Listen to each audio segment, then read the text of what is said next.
What's up guys, Tommy Bowyer here from Movie Rewind, and today I will be reviewing The Suicide Squad. So without further ado, let's get into it.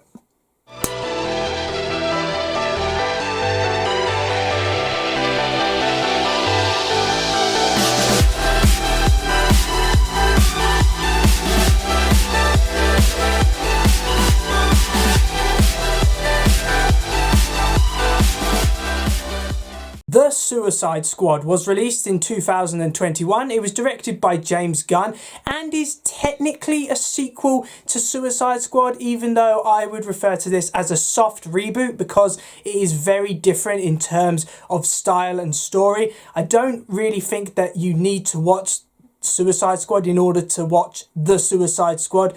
So it's kind of a soft reboot, I would say, and in my opinion, a very enjoyable film. I'm going to get into some of the details about why I like this film and why I believe it is so much better than the original. The character development in this film is strong for the characters that are given a chance to be developed. Bloodsport and Ratcatcher are the two members of the Suicide Squad team who get the most development. I really like their backstories, and there's a good father-daughter dynamic there, which I think works really well. Harley Quinn takes a back seat in this film, which I'm a little annoyed about because Harley Quinn is probably one of my favourite characters from the Suicide Squad films. She does have her moments, don't get me wrong. I just feel she takes a back seat in this film. She's not given a lot of development. That goes for Rick Flag as well. He doesn't really have much development at all.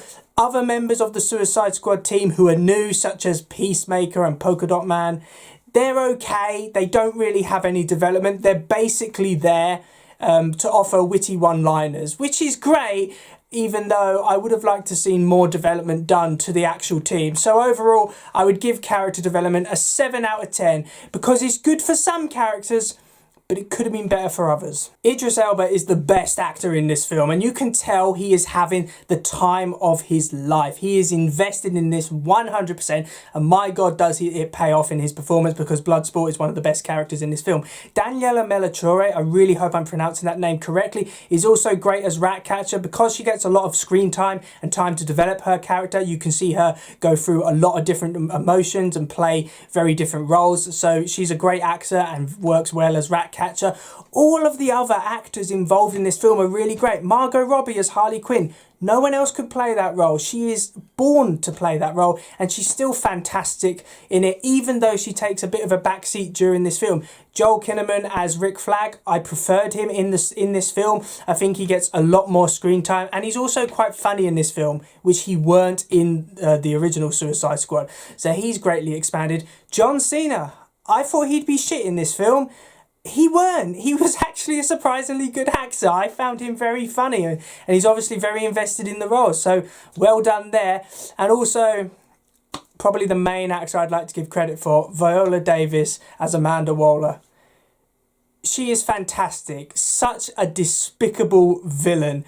She's great. It's due to her performance. She gives a great chilling performance and makes that character what it is. So overall, I would give the performances a 9 out of 10 because I can't really fault any of them. They were all really invested in their roles, and you can tell they were having a really good time on set. In terms of the effects, I was very impressed. Now, I didn't know a lot about the Suicide Squad before I went in. I was shocked to discover that it was a 15. I honestly didn't think it was going to be a 15. I'm glad it was because they had blood and gore, which is great. Sometimes you can watch a comic book film which isn't made for kids, and it was fantastic seeing that. It's also a very colourful film. I like that it's all a bit brighter, it's a bit more exaggerated. It feels more like a comic book, which is great. I'm a massive fan of comic book films that embrace their comic book origins, and the Suicide Squad does that really well. Can't fault the effects. All the CGI is great, especially the CGI on Starro the Conqueror. That's fantastic. I couldn't fault that whatsoever. So overall, I'm going to give the effects a 10 out of 10 because I could not fault them. They are all fantastic, and I love that this film perfectly embraces its comic book origins. I was surprised how controversial online the Suicide Squad story is. Some people have been saying it's crap. Personally speaking, I think it is a great story if you don't take it too seriously. For example, the main villain of this film is Starro the Conqueror, a massive intergalactic starfish from space. You can't really take that too seriously, and I don't think you're expected to. What the Suicide Squad gives us is a film which takes a lot of its inspiration from films such as Deadpool. It's really a parody of comic book films, and I think that works really well. There are so many jokes in this movie that work. I mean, I would say probably 99% of the time the jokes really work, and there was people laughing out loud at some of these jokes in the cinema. I like the interactions between the main Suicide Squad team. It feels a lot more like a closely connected team than the first film does, which I think is the main thing.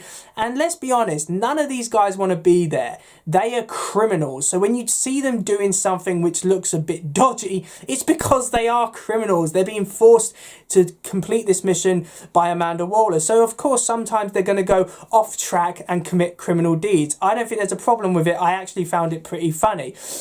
Some of the action scenes in this are great, especially the action scene involving Harley Quinn when she's escaping from her captors. I think that's an amazing action scene. It's very over-exaggerated, and I think that's one word I would describe this film as, over-exaggerated. I love it for that though. You can't beat a film which is parodying itself and doesn't take itself too seriously. So overall, I would give the story and writing a 7 out of 10, because while I can see why some people wanted a more down-to-earth, dark, gritty, serious Suicide Squad film, I was very happy with what James Gunn delivered with the Suicide Squad. So for this film's special recognition, I'm going to talk about the main Suicide Squad team, because they are so much better than the original Suicide Squad team.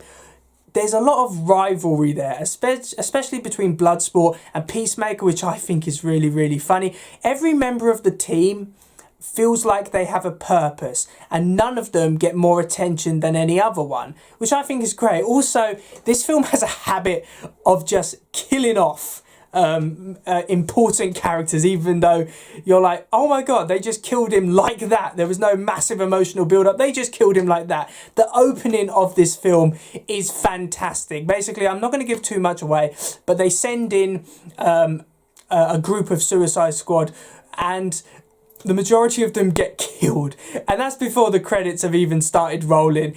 It's amazing because it just pokes fun at the idea of having a team of criminals who you don't even care if they live or die. You're just hoping and praying that they complete the mission. I thought that was fantastic. Such great humour. So I'm going to give this special recognition an 8 out of 10 because I felt that the main Suicide Squad team in this film were really good, and I loved the humour once again. Such great humour.